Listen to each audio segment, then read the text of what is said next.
La taxe d'aménagement, c'est l'impôt local payé quand on dépose un permis de construire, par exemple. La semaine dernière, le maire a fait voter une hausse massive de cette taxe dans plusieurs quartiers de la ville. Je me suis abstenue et je vous explique pourquoi.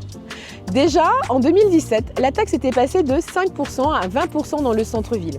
Un quartier où l'urgence était et est toujours de rénover ou de remettre en état le bâti ancien.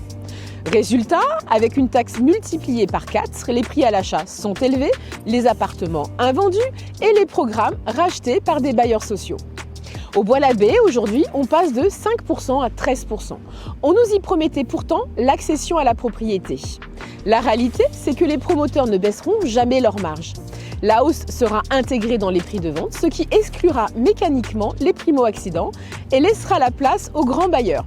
Encore une belle idée. Et puis le meilleur pour la fin, le secteur EPA-Marne, 1300 logements prévus dans les années à venir. Et là, par contre, la taxe reste à 5%. C'est pourtant là qu'il fallait agir. Présenter cette hausse comme une mesure pour protéger Chenevière, c'est vraiment se moquer des Canavérois. Les choix des secteurs touchés, et surtout ceux épargnés, montrent surtout une volonté à peine dissimulée de favoriser une fois de plus la bétonisation, les promoteurs et les bailleurs sociaux.